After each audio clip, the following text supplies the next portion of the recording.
Thank you for downloading this podcast from the British Theatre Guide. For more information about British Theatre Guide, please visit britishtheatreguide.info. Buzz Goodbody was a radical and influential theatre director who was the first female director at the Royal Shakespeare Company in Stratford, where she was instrumental in setting up the venue The Other Place. She died just 50 years ago at the age of 28, and her nephew, Adam Goodbody, has created a new theatre company, Buzz Studios, in her honour. The company's first production is Petty Men at London's Arcola Theatre. I spoke to Adam and his co-writer and fellow performer, John Chisham, when the show was in previews. And here's John, first of all, explaining what the play is about. Petty Men is a show that myself and Adam and our director, Julia Levi, have all written together. And it's sort of part Shakespeare and part a new play. It's set in the backstage of a dressing room of a West End production of Julius Caesar. And one night, two of these sort of underused understudies attempt to outperform the show relay. Okay. So you're actually performing what's coming over the relay, but you're trying to better them. Is that right? Yeah, it's sort of a kind of, they've sort of been sort of understudying the roles of Brutus and Cassius for 100 shows. And the night that we see them is the 100th show. And they've sort of been in their dressing room, sort of bored, just waiting to be called on stage so they can have their sort of moment, 15 minutes of fame on a West End stage. And so they decide that on the 100th show, they're going to do their own production of Julius Caesar in the dressing room. And sort of things get a bit weird and reality begins to blur and stuff gets a bit out of hand. This must be a situation that thousands of actors have been in. It must be a very frustrating thing to be an understudy and very underappreciated. Have you been in that position yourselves? I don't think, John, whether you have, I haven't. I mean, one of the main reasons for doing this was because Julia, our director, has worked a lot with understudies at the RSC and at the National Theatre. And I think that the role of the understudy in professional life is a very unique case. It's almost like no other world, no other job would you ever kind of be trained to do something exactly as someone else, but never, necessarily get the opportunity to do it yourself. And so that kind of weird shadow role, that shadowing, is something that the play explores, and also is, we found was really rich in the themes of Julius Caesar as well. So that was the reason that we chose the Julius Caesar play as to be the one that is happening upstairs and that they are also part of. That's the backdrop of it. But so what's actually happening between the characters? What? Obviously, you don't want to give everything away, but what does it develop into?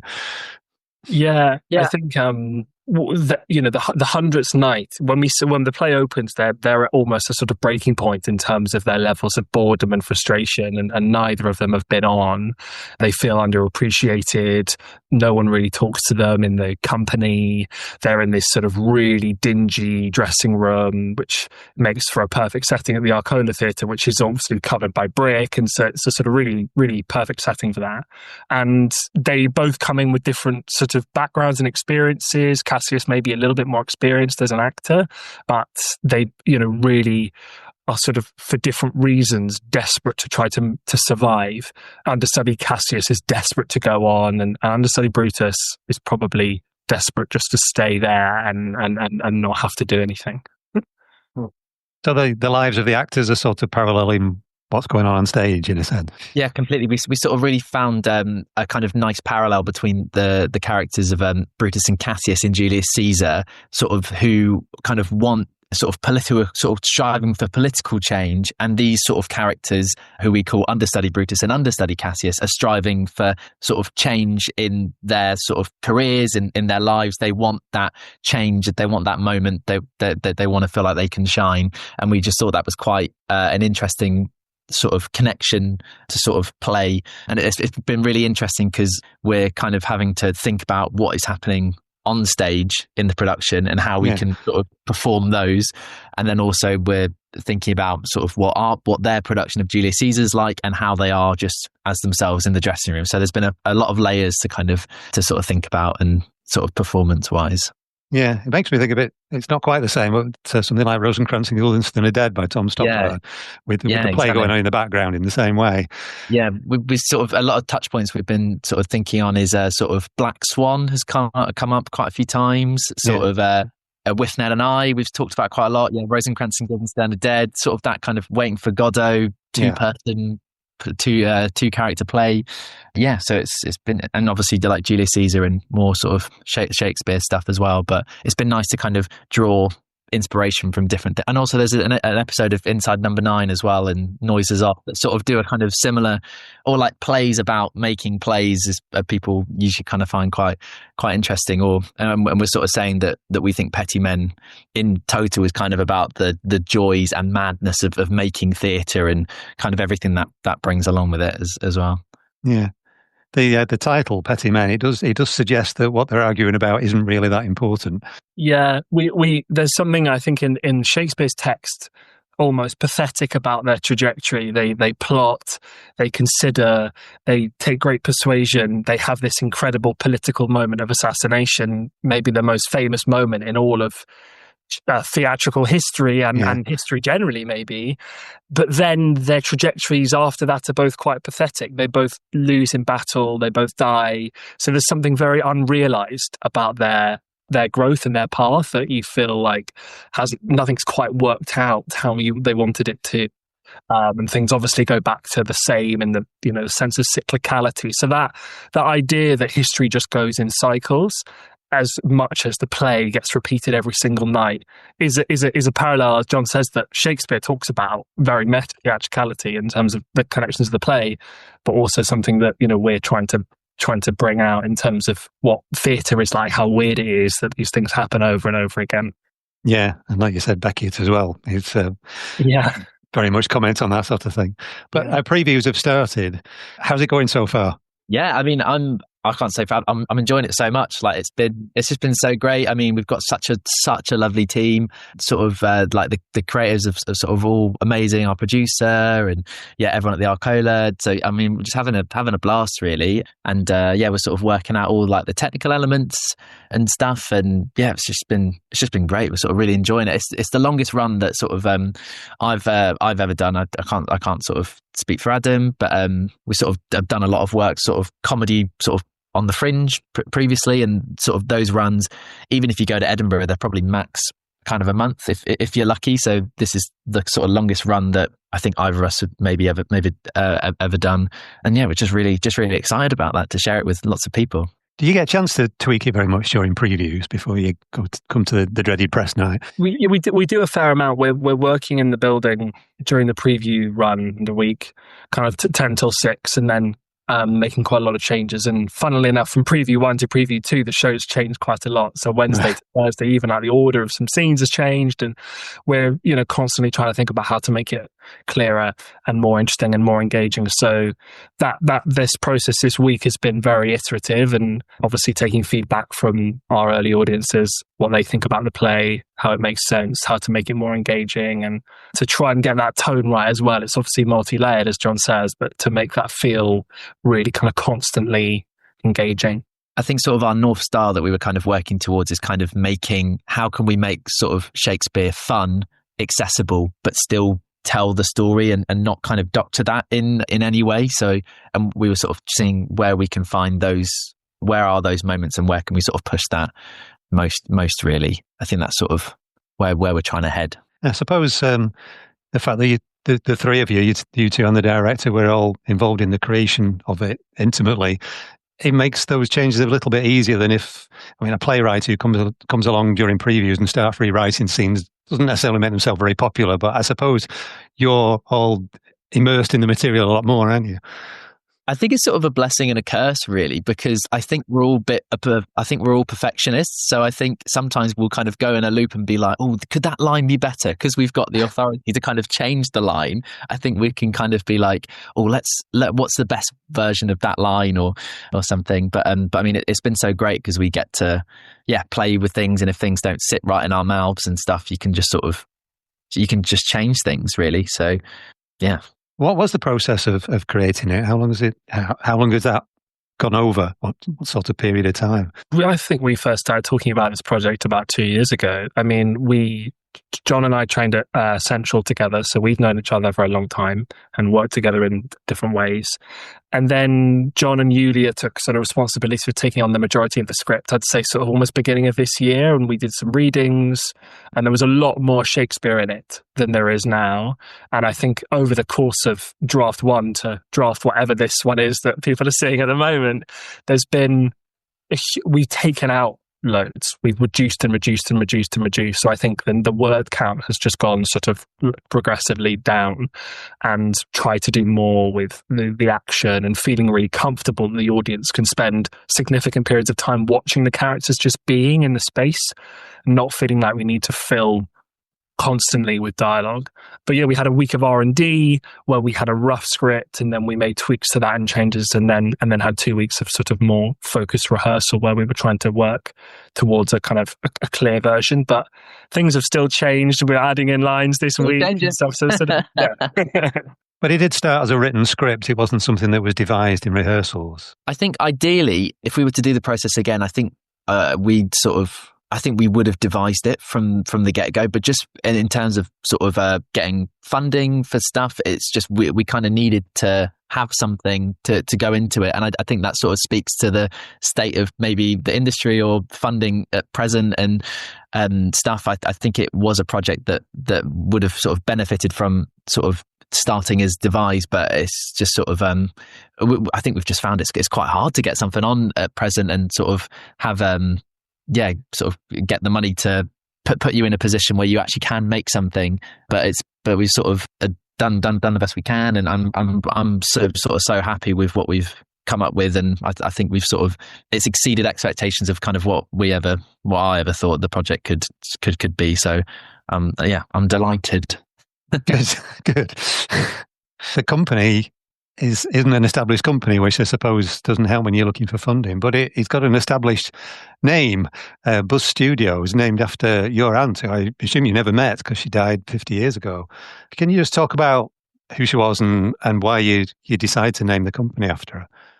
Yeah, Buzz was, one of the most huge influence on me, even having never met her. She was an amazing theatre director who worked in the 60s and 70s at Stratford, working with the famous names of the Shakespearean world, the Ian McKellens and the Judi Denches and the Peter Hall and all these people. And she was instrumental in setting up the other place, the second building at Stratford, which you can go and visit now, which has mainly experimental work. It's a lot more sophisticated than in her day, though, isn't it? It was literally a tin hut, wasn't it? Yeah, exactly. She obviously created lots of productions there, and she tragically died whilst directing a production of Hamlet starring Ben Kingsley, and she was 28, which is the same age that I am now. So it felt suitable that the company would be trying to honour her legacy and what she believed theatre should be. And she wrote a manifesto for theatre and Shakespeare specifically, and the three things that John has already touched on, she really thought were vital, which was that Shakespeare and theatre should be affordable for people, it should be simply staged, and also it should be accessible to young people at all times, and really engage young people in the creative process. And something we haven't talked about yet, which I hope we may mention, is the work that we're doing with young people to engage them in Shakespeare. But the landscape of funding and the difficulties of staging theatre, and particularly staging classical plays for early career creatives, is exactly the same now as it was that she described it 50 years ago.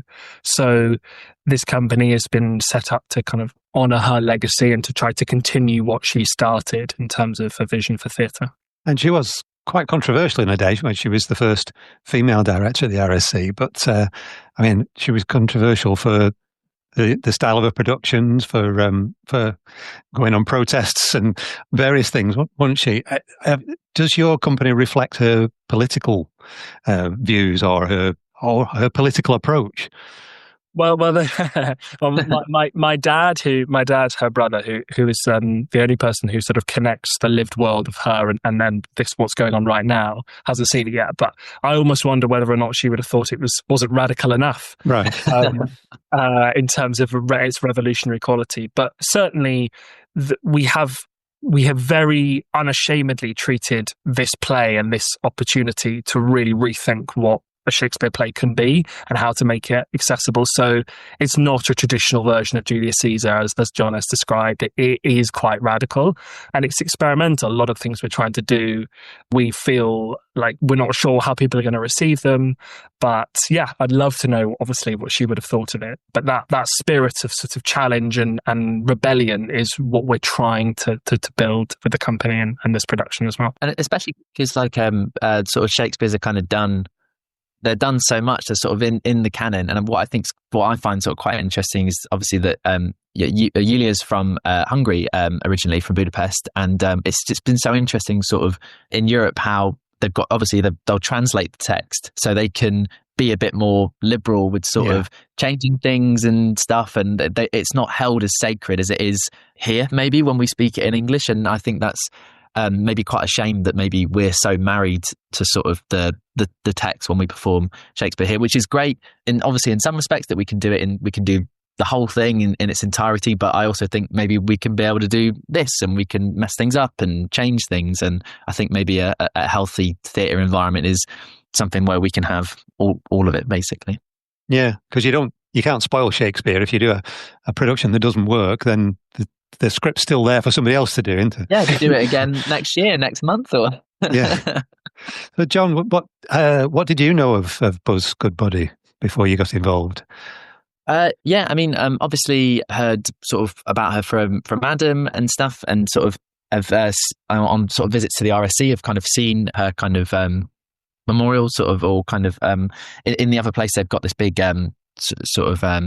display about her and stuff, and sort of always found that was really interesting. But yeah, I was really sort of excited and interested to learn more, sort of doing the production through Adam, and we sort of went on a little field trip to Stratford, and they've got a kind of room at the RSC sort of that's named after her and stuff, and it's got some of her sort of photos, and I think Julia kind of went through some kind of her sort of archive and found some sort of diary entries and stuff. So we really kind of felt like we were sort of connecting sort of from years back, which has been really nice. And you'd got a special evening during the run, haven't you, with where you've got one of the current artistic directors and a past artistic director. I would imagine the name Buzz Goodbody would open some doors when you want to get people like that to celebrate her, because she's still very well respected, isn't she? Yeah, we have this night next week, Wednesday the 26th of November, a gala night for Buzz, which is being hosted by Professor Emma Smith, who's a world-leading authority in Shakespeare. I was lucky enough to be taught by her at university, so I asked her whether she would come and do this event and host it. And obviously Tamara Harvey and Trevor Nunn, as you described. And they will talk about her life and what she believes theatre should be, and that will be a kind of panel event after the play. And we've got only a couple of tickets left, so if anyone's listening to this, they may not be still there when it comes out, but yeah, that's going to be a very special evening for my family and for us as a team, and for everyone involved to have a showcasing of work and then talk about her. It's 50 years, obviously, since she died, so yeah, it's going to be a lovely evening. And she worked directly with Trevor Nunn as well, didn't she? Correct. Yeah, she did. The company. Where does it go from here? This is the first production. So what happens next?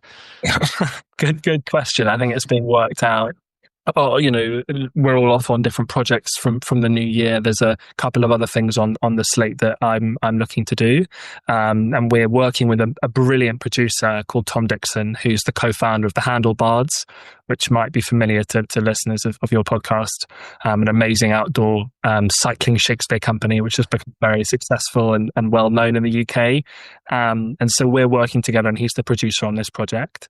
So yeah, more of what we have done, more reinvention of classical plays, and really trying to give two things to do classical plays in smaller scale spaces, so that early stage creative people can access and work on classical theatre. Doesn't need to be Shakespeare necessarily, and also to continue to engage young people and to find intelligent and innovative ways of getting young people interested in Shakespeare. And we're working with the RSC on the gala night, and Jackie O'Hanlon and has been instrumental in helping us set up the gala evening. And obviously she's also been very closely involved with the RSC's new digital Shakespeare project, which has just been news of which has just been released this week. So it feels very apt that at a time when we're remembering Buzz, there's also this amazing new project to get children interested in Shakespeare and reading the plays and really engaging in what they say about the world and what they can say about our current environment and everything. It's a touchy thing getting young people involved in Shakespeare, because when you do something at school, if you do it the wrong way, then it puts you off for life, doesn't it? I mean, lots of people think Shakespeare is boring because they did it at school. So, I mean, how do you turn that around? I often feel like, what would you say? That is a good question, yeah. Yeah.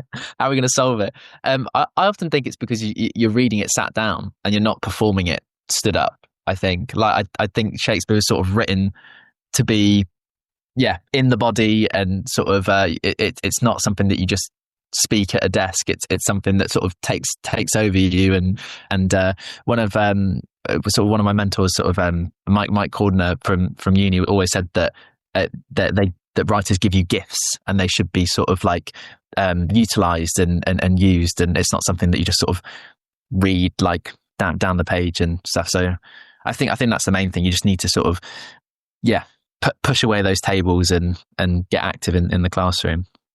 Yeah, I wouldn't disagree with that at all. But you've both been involved in education as well in different ways, linked with your theatre work. Do you want to talk about that? Yeah, for sure. So I work also at a large mentoring organisation which helps to support young people with skills, and I do that on a freelance basis, developing their essential skills. And I think it was really important to us that we try to bridge that gap and celebrate our experience and the world that we have beyond acting, to be able to get young people interested in what theatre can do for them. And I totally agree with John. I mean, I think Shakespeare obviously needs to be understood on a practical basis and staged. And, you're so right. Children's first engagement with Shakespeare is make or break. If they get a bad play, or the teacher isn't necessarily engaged, or whatever the context might be, that can turn them off for life. And so really trying to think about their first entry point. And with this play, the gifts that John describes, we really hope that no matter how much experience you have in Shakespeare, whether or not you know every single play off by heart and are totally literate in it, or whether or not you've never seen a Shakespeare play before, that there's something in there for you, because it is referential and there is a context of Shakespeare, of Julius Caesar in there, but also there's a human story which is about two actors who are bored and really desperate to have their moment and are just doing a job they don't like, and that's a very applicable story. So we hope that the play, infused by our experiences from both education and also theatre, will give something for everybody, so that they can come away with an idea of the play or of what Julius Caesar is like. And John, you've been involved in Shakespeare education as well, haven't you?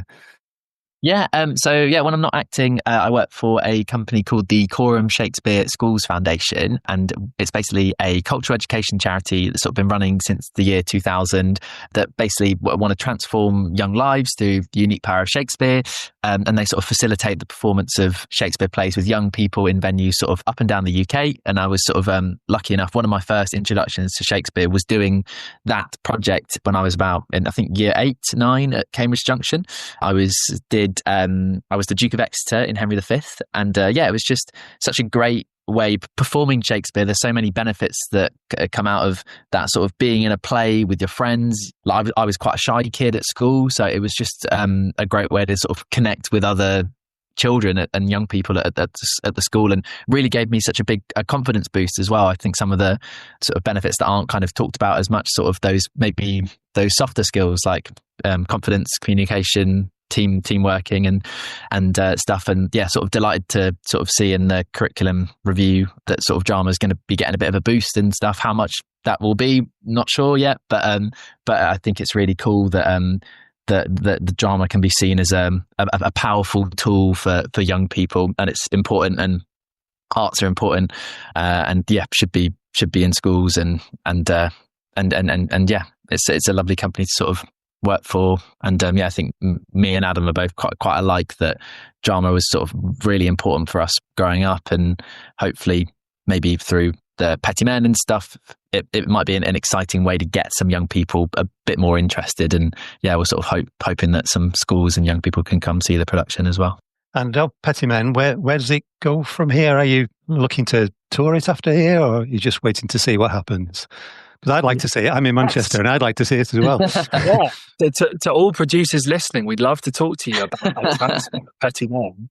We're at early stages. We're still in previews, but what we do think is that this play has got a real accessible element to it, and that there's obviously the Julius Caesar name that people will understand, and that they will have a sense of, I know that moment, I know that story, but then to think about it in a new way. So yeah, we're really hoping that 2026 will bring about even more Petty Men in Manchester and other places. We have a couple of submissions out for festivals, and we're talking about transferring it to Edinburgh. So yeah, there are lots of things being discussed, but nothing confirmed yet.